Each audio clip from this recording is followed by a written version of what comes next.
La liturgie nous propose ce qui est sans doute, en tout cas à mes yeux, le plus beau passage des Épîtres de saint Paul par cet hymne à la charité qui nous rappelle la primauté de cette vertu par rapport à toutes les autres.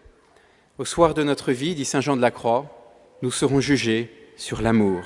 Et saint Paul nous rappelle les exigences de cet amour par cette liste, ce déploiement magnifique. Et pourtant, la description de cet amour qui est patient, bienveillant, qui excuse tout, qui tolère tout, n'est pas d'abord un catalogue de ce que nous devons faire, un catalogue un peu froid, de devoir dans la dimension de l'amour. C'est avant tout la carte d'identité du Seigneur, la carte d'identité de Dieu. Oui, si nous regardons attentivement, toutes ces caractéristiques de l'amour ne sont qu'un déploiement de l'affirmation de saint Jean, Dieu est amour. Voilà, en condensé, en déployé, ça donne la description de l'amour qu'on a entendue dans cet épître. Oui, contemplons, regardons, voyons, constatons combien Dieu est patient avec nous en pardonnant nos fautes, combien il est bienveillant en cherchant notre bonheur avec ardeur, combien il supporte tout en supportant nos ingratitudes multiples et nos paresses, combien il espère toujours que nous nous convertirons et l'aimerons davantage. Et voilà pourquoi il ne condamne jamais, jamais, jusqu'au dernier soupir, jusqu'au dernier moment où on peut le choisir. En un mot, Dieu nous aime de manière gratuite, désintéressée, sans attendre de retour. Il nous aime pour nous-mêmes, pour notre bonheur. Il nous aime pour nous-mêmes et pas pour lui, parce qu'il n'a pas besoin de nous. En soi, Dieu n'a pas besoin de notre amour. Certes, nous pouvons lui rendre gloire, mais en soi, il n'a pas besoin de nous. D'abord, il nous a aimés pour nous-mêmes. Aimer, dit saint Thomas d'Aquin, n'est autre chose que de vouloir pour quelqu'un une chose bonne. Eh bien, Dieu nous aime de cette manière. Il veut pour nous le meilleur, qui est le bonheur, qui est son bonheur. Voilà comment il nous aime. Si nous comprenons cet épître de cette manière-là, d'abord comme une contemplation de l'amour de Dieu pour nous, alors nous comprenons pourquoi nous devons avoir à notre tour une charité serviable, bienveillante, patiente, qui ne se recherche pas, mais qui est prête à tout pour l'autre. La raison, c'est que nous sommes créés à l'image de Dieu. Si Dieu nous aime ainsi, eh bien nous devons aimer les autres ainsi, parce que Dieu est ainsi. Aimer comme saint Paul nous y invite n'est donc pas une exigence arbitraire, une somme de commandements froids et arbitraires, mais l'appel à imiter celui à l'image de qui nous sommes. Avouons que notre mouvement spontané devant cette liste de saint Paul est de penser « Oh, la pieuse exagération de saint Paul ! Être bienveillant, oui. Ne pas penser de mal, d'accord. Patient, passe encore. Mais tout excuser, tout espérer, tout supporter, là on voit bien que saint Paul n'a jamais eu de conjoint, jamais eu d'enfants, jamais eu de frères et sœurs, jamais eu de confrères de communauté. Exagération, tout supporter, impossible. Et c'est pas ça qui rend heureux. Il y a des moments où on peut bien un peu se servir soi-même. On peut bien ne pas tout supporter, pour nous, pour notre bien-être, pour nous-mêmes. Eh bien non, mes frères bien-aimés, non. Il ne s'agit pas d'une exagération, mais de la révélation qui demande la foi de ce qui nous conduit au bonheur. Ce n'est qu'en appliquant au maximum, avec l'intensité maximum, tout ce que nous dit cet épître, que nous nous accomplissons nous-mêmes et qu'on rentre à ce moment-là dans un bonheur parfait et profond. J'aimerais souligner à l'entrée du carême une exigence de cet hymne à la charité. Vous pourrez peut-être en méditer d'autres. La charité ne cherche pas son intérêt. Saint Paul nous rappelle que la charité pousse au don désintéressé de nous-mêmes. Regardez comme on agit bien souvent pour avoir quelque chose en retour. J'aime mon prochain pour ce qu'il m'apporte.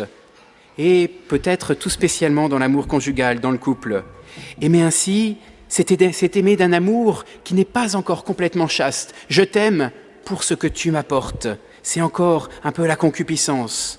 On peut être chaste dans la sexualité, mais pas encore pleinement chaste dans toute son affectivité, en se recherchant un petit peu trop à travers l'autre, en cherchant à faire quelque chose pour un compliment, en ne donnant pas de son temps gratuitement à l'autre, même si ce n'est pas très épanouissant de donner son temps avec son enfant, avec son époux, son épouse à tel moment parce qu'on est fatigué. On n'est pas encore complètement chaste quand on aime à condition d'être aimé soi-même en retour.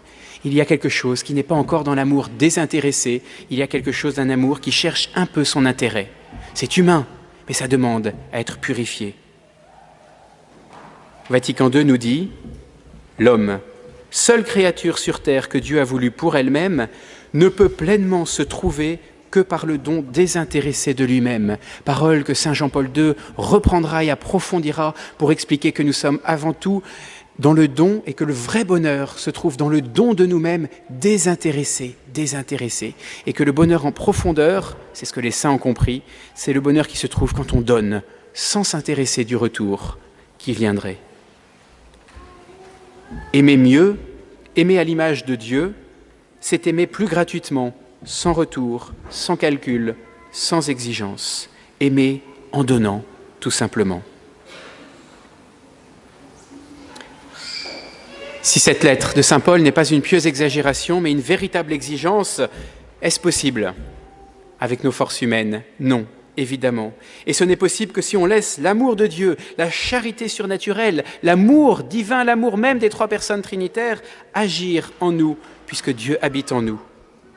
La charité, et c'est pour ça qu'il faut traduire par charité dans cet hymne, est plus que l'amour. L'amour, c'est l'amour humain. La charité, c'est la participation à l'amour même de Dieu.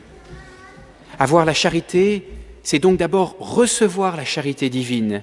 Aimer de charité, c'est d'abord laisser Dieu aimer en nous, en coopérant, oui, mais en puisant dans l'amour de Dieu.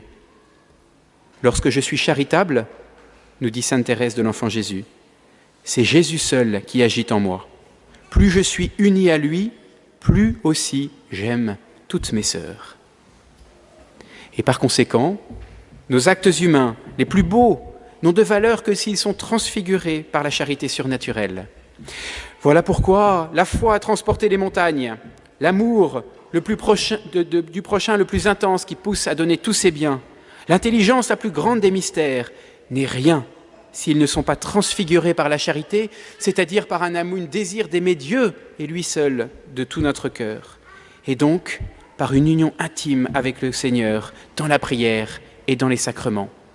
Pour vivre l'exigence de l'épître que nous venons d'entendre, nous sommes obligés de puiser cela dans la prière et dans les sacrements, spécialement dans le sacrement de la charité, la messe, et spécialement au moment de la communion où la charité du Christ descend en nous pour s'épanouir et nous transfigurer.